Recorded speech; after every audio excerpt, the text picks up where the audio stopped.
आइए कक्षा 10वीं गणित क्लास में आप सभी का स्वागत है। आज हम समांतर श्रेणी के अंतर्गत प्रश्नावली 4-3 से कुछ सवाल हल करेंगे।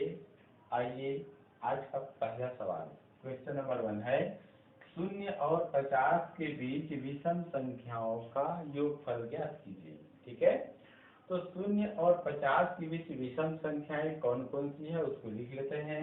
तो 0 और 50 के बीच की विषम संख्याएं हैं 1, 3, 5, 7, 9 और इस प्रकार से श्रेणी के पदों को आगे बढ़ाया गया है और अंत में यहाँ पर संख्या मिलता है हमको 49।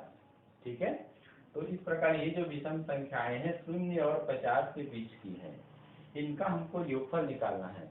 एक तरीका तो ये है, सबको आप जोड़कर देख लीजिए, जो आएगा आंसर आएगा। दूसरा तरीका यह है, इसको हम सूत्र विधि से हल करने का प्रयास करते हैं। तो सूत्र विधि से हल करने के लिए सबसे पहले हमको क्या करना होगा, इस श्रेणी को, ये जो संख्याओं का जो पैटर्न है, श्रृंखला है, इसको हमको समांतर श्रेणी बताना होगा। तो अगर ये समांतर श्रेणी होता है तब हम आगे आसानी से सूत्र इसमें लागू कर सकते हैं। तो यहाँ पर आइए देखते हैं, a2 माइनस a1 करते हैं। तो a2 अर्थात 3 और a1 अर्थात 1 घटाइए, कितना आ रहा है 2। ठीक, तथा इसी प्रकार से a3 माइनस a2 कीजिए। a3 है 5 और a2 क्या है 3, तो ये आ गया 2।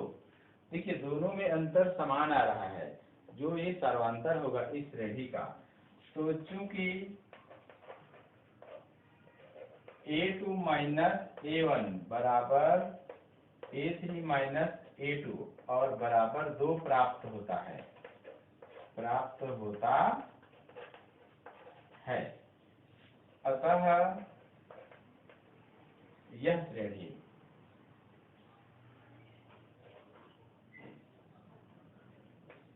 यह एक समांतर श्रेणी है,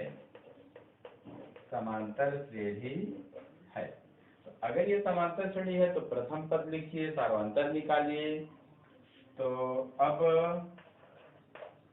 a का मान यहाँ क्या होगा, प्रथम पद का 1। ये देखिए, ये nवां पद या अंतिम पद भी बोल सकते हैं इसको, इसका मान कितना है 49। इस श्रेणी में पदों की संख्या n मालूम नहीं है और हमको निकालना क्या है, श्रेणी के n पदों का योगफल निकालना है। और एक हमको सर्वांतर यहाँ पर मिल चुका है, कितना आया है 2। इन मानों की सहायता से आइए सबसे पहले हमको n निकालने का प्रयास करना चाहिए। n निकल जाने के बाद हम Sn ज्ञात करेंगे। तो n निकालने के लिए हमारे पास एक सूत्र है, आप पिछले प्रश्नावली में पढ़े हैं, an बराबर a धन n माइनस 1 d। इस सूत्र का मान रखिए, an का मान है 49 और a का मान कितना है, तो a का मान है देखिए 1 और ये n ऋण 1 और d का मान कितना मिला 2। इसको हल करते हैं तो ये हो जाएगा 49 बराबर 1 और इसको गुणा कीजिए, 2n हो जाएगा और ये ऋण 2 होगा, ये धन 2n और ऋण 2 ऐसे। तो 49 बराबर ये 2n हो जाएगा और ऋण 2 में धन 1 को जोड़ेंगे तो ऋण 1 बचेगा। ठीक है, तो आइए ऋण 1 को पक्षांतर कर दीजिए, तो 49 धन 1 हो जाएगा और ये 2n, तो ये हो जाएगा 50 बराबर 2n। तो इसलिए n बराबर हो जाएगा 50/2 और ये हो जाएगा कितना 25। इसका अर्थ है n का मान 25 प्राप्त होता है। ठीक है जी, तो n का मान 25 प्राप्त हो गया। अब हमको Sn ज्ञात करना होगा, तो आइए Sn ज्ञात कर लेते हैं।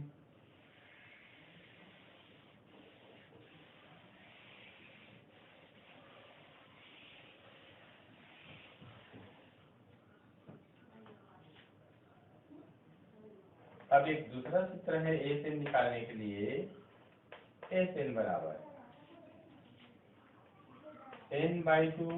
देखिए छोटा सूत्र है ये, एस एन का मान अभी निकाले हैं हम 25, ठीक है, और ये बटा 2, और ए का मान कितना है, प्रथम पद 1, और एल का मान कितना है 49, ठीक। तो आइए अब n को हम क्या लिख सकते हैं, यहाँ पर 25 ले सकते हैं। 25 पदों का हमको क्या निकालना है, योगफल निकालना है। तो ये 25/2 हो गया, और 49 और 1 50, 2 एकम और 2 पचीसम, ऐसे। तो ये हो जाएगा, देखिए 25 × 25 लिख लीजिए एक बार ऐसे, तो ये प्राप्त होता है 625। इस प्रकार ये आंसर हो गया जी, ठीक है।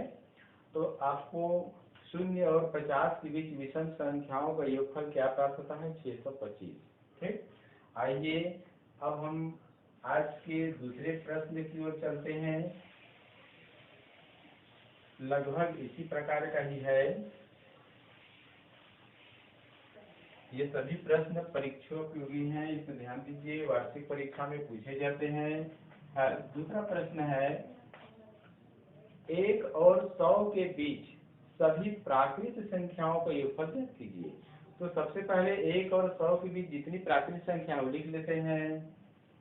1 और 100 के बीच, 100 के बीच की प्राकृत संख्याएं ऐसे क्या है, लिखिए। तो चूंकि 1 और 100 के बीच बोला है सभी प्राकृत संख्याएं, तो ये है 2, 3, 4, 5, और इस प्रकार पदों को आगे बढ़ाएंगे, और अंत में मिलेगा क्या, 99। क्या मिलेगा, 99, ठीक है।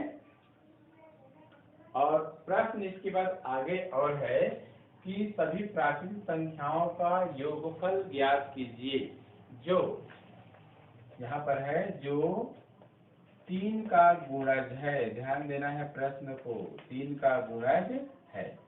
तो 1 और 100 के बीच की सभी प्राकृत संख्याओं को हमने यहाँ लिख लिया है।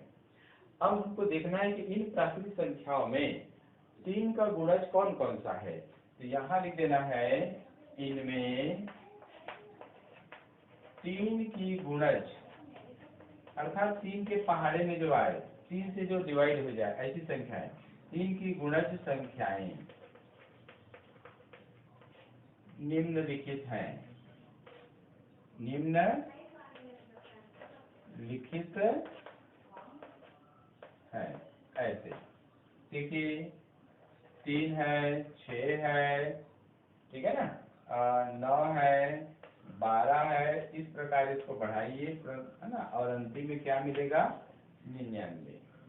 अब इनका हमको योगफल निकालना है। ध्यान दीजिए, सबसे पहले इस श्रेणी को हमको समांतर श्रेणी है या नहीं, ये पहले जांच कर लेना है पूर्व विधि की भांति। इसके पहले वाले सवाल में हमने बताया है, ठीक है ना। A2 में A1 को घटाइए और A3 में A2 को घटाइए तो सर्वांतर समान मिलेगा। तो यह जो श्रेणी है वो समांतर श्रेणी में होगा, ठीक है। और जैसा कि यहाँ पर आप देख रहे हैं, ये 3 का एक क्या बोलना चाहिए, गुणज है। तो 3 एकम 3, 3 दूनी 6, 3 तिया 3 चौक 12, एक क्रम से संख्याएं आगे बढ़ रही है। सर्वांतर हमको क्या मिल रहा है, 3। तो यहाँ लिख सकते हैं, यह एक समांतर श्रेणी है, समांतर श्रेणी है। अब अगर इसमें देखें तो प्रथम पद A का मान क्या है, 3 है। सर्वांतर D का मान देखिए, तो A2 में A1 को घटाया जा रहा है, यहाँ पर 6 - 3, तो कितना आ गया, 3। और अंतिम पद अर्थात nवां पद कितना है यहाँ पर, 99। और यहाँ पर देखिए n का मान अज्ञात है, और इसी प्रकार से Sn का मान भी अज्ञात है, ठीक है। आइए पहले n का मान निकालने के लिए सूत्र लगा लें। ए एन बराबर a plus n minus one d से, ऐसे।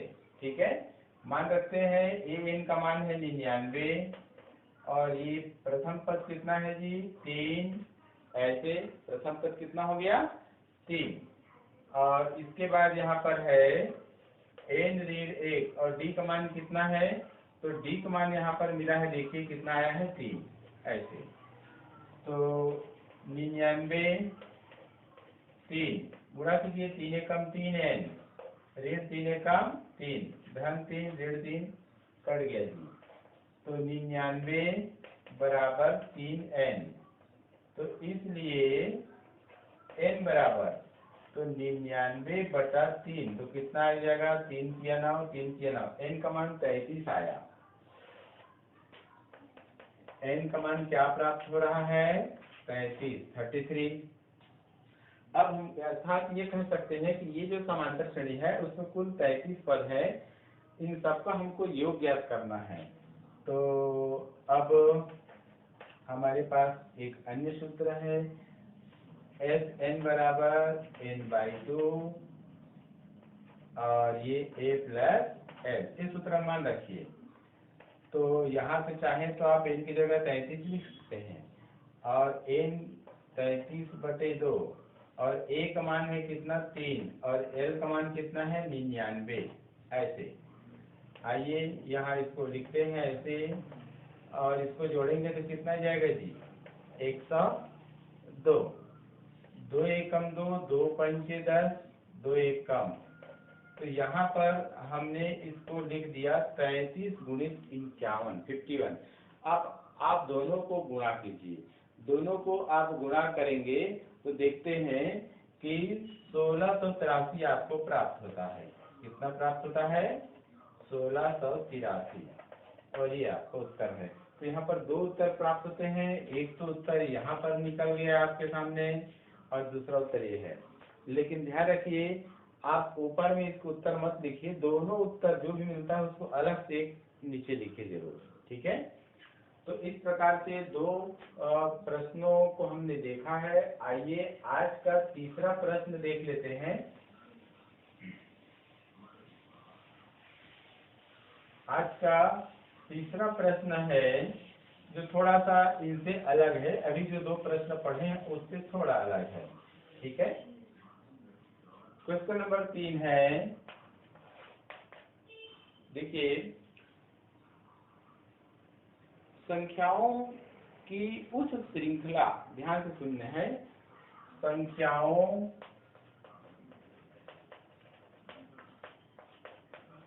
की उस श्रृंखला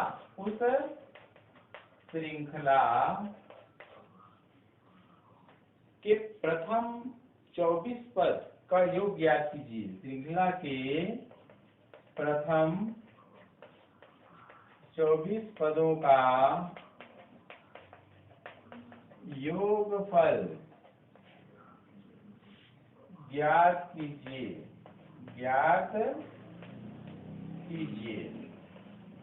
ठीक है, योगफल ज्ञात कीजिए जिसका nवां पद,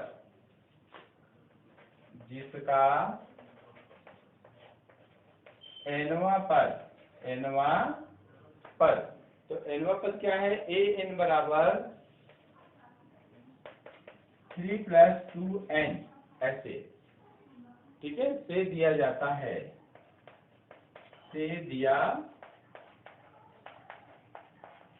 है, देखिए।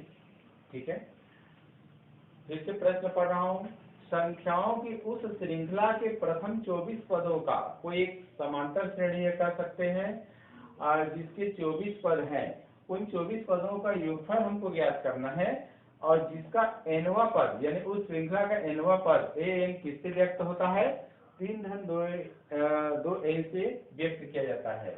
तो यहाँ लिख सकते हैं हल श्रेणी का nवां पद an बराबर यहाँ पर है 3 धन 2n। ध्यान दीजिए यहाँ पर n जो है वो समांतर श्रेणी के पदों को व्यक्त करता है। यदि यहाँ पर n का मान 1 हो जाए तो समांतर श्रेणी का पहला पद होगा वो। यदि n का मान 2 रख दें तो वो A2 अर्थात समांतर श्रेणी का दूसरा पद होगा। ठीक है ना। तो आइए हम सबसे पहले क्या करते हैं कि समांतर श्रेणी का nवां पद यहाँ पर निकालने के लिए देखिए, यहाँ पर n बराबर 1 रखने पर क्या होगा देखिए, A1 बराबर 3 धन 2 गुणित 1 अर्थात 3 धन 2 बराबर 5। ऐसे n बराबर 2 रखने पर देखिए तो यह 2 रख देंगे।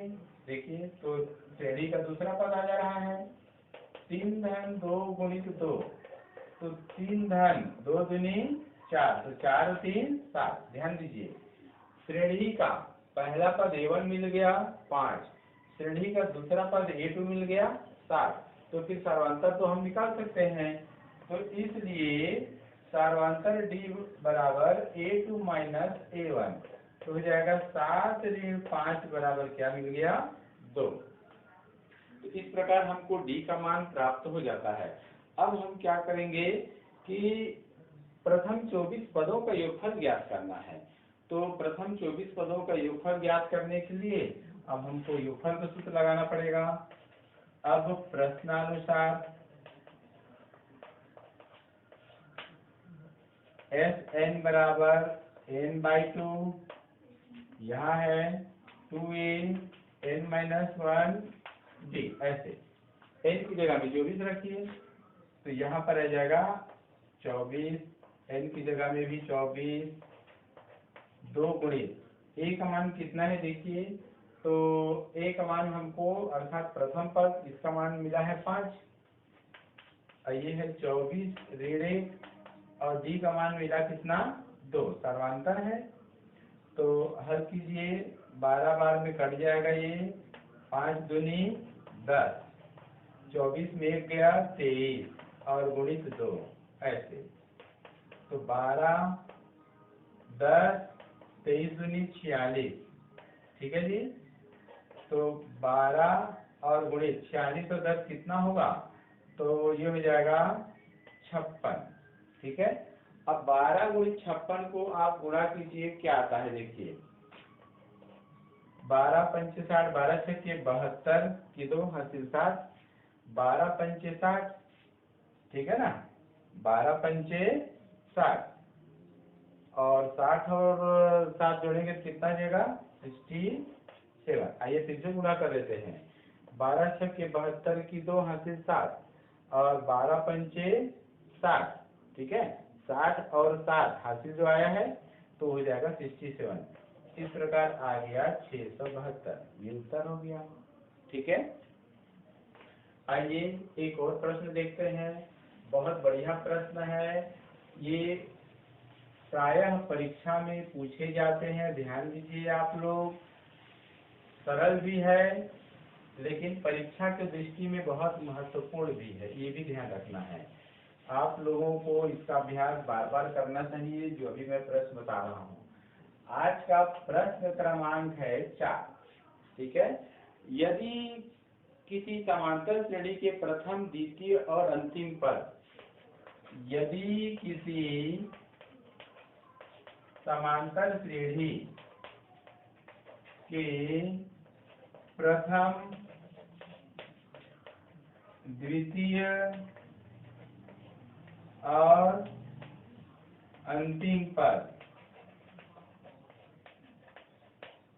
क्रमशः A, B और 2A है, अर्थात समांतर श्रेणी का प्रथम पद A है, द्वितीय पद B है और अंतिम पद है 2A। ठीक है। तो सिद्ध करो कि श्रेणी का योगफल, तो सिद्ध कीजिए कि श्रेणी का योगफल, श्रेणी का योगफल क्या मिलता है? तो 3ab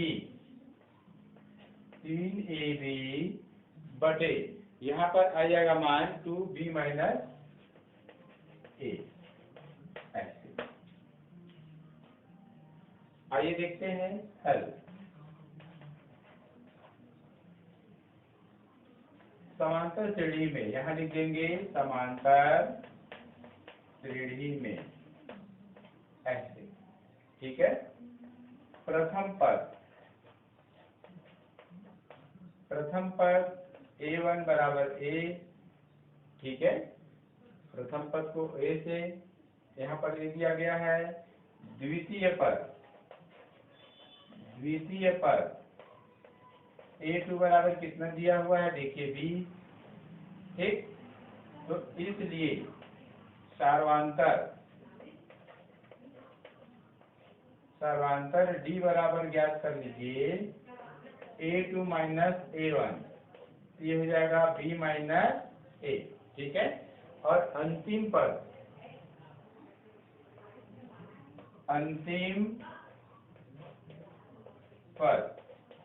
L बराबर है कितना? 2a, ठीक है जी। तो अब हमको सबसे पहले क्या करना चाहिए? सबसे पहले हमको पदों की संख्या n ज्ञात करनी चाहिए, ठीक है। तो हमारे पास सूत्र है L बराबर, इसको कैपिटल लेटर में लिख लीजिए a प्लस, ठीक है, a प्लस n माइनस 1 और d, ऐसे, ठीक। यहाँ भी इसको आप कैपिटल डी भी बोल सकते हैं, कोई अंतर नहीं पड़ेगा इससे। और आइए मान रखते हैं अंतिम पद L का मान कितना है? देखिए 2a है, और ये प्रथम पद तो a है, और प्लस n का मान ऐसे रखिए, और d का मान कितना है? तो यहाँ पर देखिए d का मान आया है b माइनस a, तो इसको ब्रैकेट में लिखिए ऐसे, ठीक है। a को पक्षांतर कीजिए तो 2a माइनस a ऐसे, और बराबर n माइनस 1 और ये b माइनस a ऐसे, ठीक है। आइए यहाँ देखते हैं, ये घटेगा तो बच जाएगा a के, और ये n minus 1 b minus a। चूंकि हमको n का मान निकालना है, इसको बटे में ले आइए, तो n माइनस 1 बराबर ये b माइनस a ऐसे बटे में आ जाएगा, ठीक है। तो n बराबर a को पक्षांतर कीजिए तो b माइनस a, आइए हो जाएगा प्लस 1, 1/1 कर सकते हैं यहाँ पर। आइए यहाँ पर मान रखिए b माइनस a से भाग करेंगे 1 बच जाएगा, 1 गुणा a से करेंगे तो a, b माइनस a का 1 से गुणा करेंगे तो b minus a plus a cancel हो गया, तो n का मान आया b बटे b माइनस a।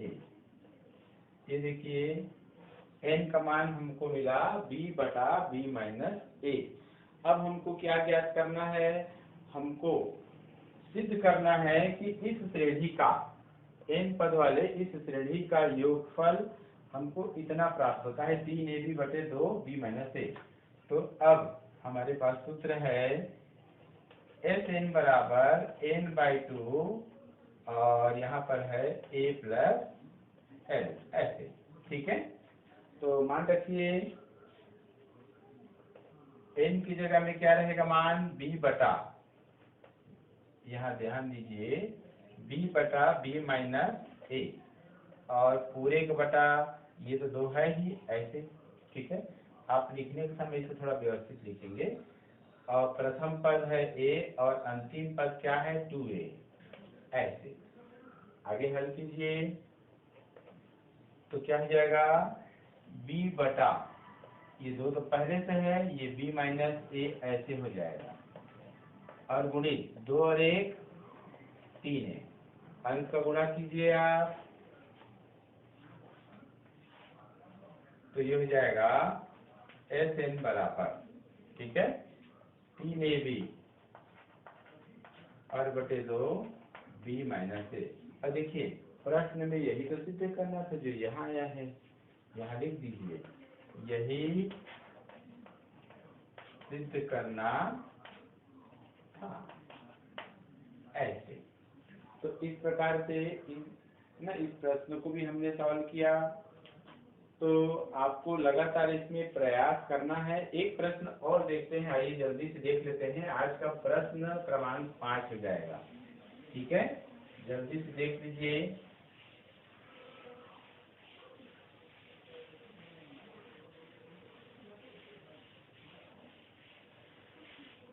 आइए देखते हैं क्वेश्चन नंबर 5। प्रश्न है एक समांतर श्रेणी के n पदों का योग, एक समांतर श्रेणी के n पदों का योग, n पदों का योग क्या दिया हुआ है, n स्क्वायर प्लस 4n है, n स्क्वायर प्लस 4n है, ठीक है। तो श्रेणी का 15वां पद ज्ञात कीजिए। तो श्रेणी का 15वां पद ज्ञात करना है। आइए देखते हैं हल। समांतर श्रेणी में प्रथम पद को a मान लीजिए, सर्वांतर को d मान लीजिए। माना कि समांतर श्रेणी का प्रथम पद a और सर्वांतर d है, ठीक है ना। और n पदों का योग कितना दिया है, n पदों का योग, n पदों का योग बराबर दिया है n स्क्वायर प्लस 4n, ठीक है। इसको हम ऐसे भी लिख सकते हैं, n पदों का योग को an लिखेंगे और बराबर n स्क्वायर प्लस 4n। ध्यान दीजिए यहाँ पर n समांतर श्रेणी में पदों की संख्या को व्यक्त करता है। यदि हम n का मान 1 रखेंगे तो ये समांतर श्रेणी का प्रथम पद a1 हो जाएगा। अगर n का मान 2 रखेंगे तो समांतर श्रेणी का दूसरा पद a2 प्राप्त होगा। इस प्रकार आइए रख के देखते हैं। अगर हम 1 रखते हैं तो a1 बराबर क्या होता है, देखिए तो 1 का घात 2 धन 4 गुणित 1 तो हो जाएगा 1 धन 4 1 4 और 1 5। a1 का मान मिला क्या, 5। लेकिन यहाँ पर एक हमको भूलना भी नहीं है, यहाँ पर दिया क्या है, n पदों का योग कह रहा है। ध्यान दीजिए n पदों को क्या कह रहा है, योग। इसका मतलब इसको हमको an ना करके sn करना चाहिए, तो sn हो जाएगा, ठीक है। तो sn यहाँ पर, तो ये देखिए ये s1 आ गया, ठीक है। ध्यान ये देना है s1 का मतलब यह है कि श्रेणी में एक पद है जिसका योग क्या है, 5 है, चाहे उसको मान बोलिए चाहे योग बोलिए, ठीक है। s2 रख करके देखते हैं, तो n बराबर 2 रखने पर क्या होगा, देखिए तो यहाँ पर हो जाएगा s2, यहाँ पर 2 रखिए तो 2 का घात 2 धन 4 गुणित 2 तो कितना आ गया, 2 दूनी 4 और धन 4 दूनी 8, 8 4 क्या हो गया, 12, ठीक है ना। अब आगे देखिए n बराबर 3 रखते हैं, n बराबर 3 रखने पर तो आइए देखते हैं s3 बराबर, तो यहाँ पर 3 का घात 2 धन 4 गुणित 3 तो 3 तिया 9 और 4 तिया 12 तो 12 9 21। इसी प्रकार हम क्रमशः n का मान बढ़ाते जाते हैं तो हमको s1 s2 s3 s4 इस प्रकार से हमको प्राप्त होगा। अब आइए देखते हैं कि समांतर श्रेणी, अब देखते हैं a1 कैसे मिलेगा समांतर श्रेणी का। तो जो s1 है वही समांतर श्रेणी का सदैव a1 होगा, अर्थात प्रथम पद होगा ऐसे। और ये दिया हुआ है, यानी मिला है हमको 5, ठीक। समांतर श्रेणी का दूसरा पद देखते हैं a2, तो a2 क्या होगा, ध्यान देना यही, S2 में से S1 को घटाएंगे, S2 में से S1 को घटाएंगे, ठीक है, क्योंकि S2 मतलब क्या हो गया, समांतर श्रेणी के दो पदों का योग और S1 समांतर श्रेणी के एक पद का योग, तो दोनों में घटा देंगे आपस में, तो जो मिलेगा वो क्या मिलेगा, S ना समांतर श्रेणी का दूसरा पद मिलेगा।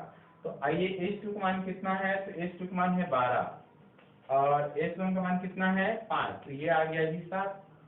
आइए A3 निकाल लेते हैं, तो S3 में से S2 को घटा लेंगे, ठीक है ना, तो S3 कितना मिला है देखिए 21, तो 21 में हमको किसको घटाना है 12 को, तो कितना आ गया 9। और इस प्रकार से हमें संख्याएं मिलती जाएंगी। तो अतः समांतर श्रेणी के पद निम्नलिखित होंगे, निम्नलिखित होंगे। क्या है देखिए 5, 7, 9, इस प्रकार हम आगे बढ़ेंगे, ठीक है। इधर को मैं मिटा रहा हूँ जी, ऐसे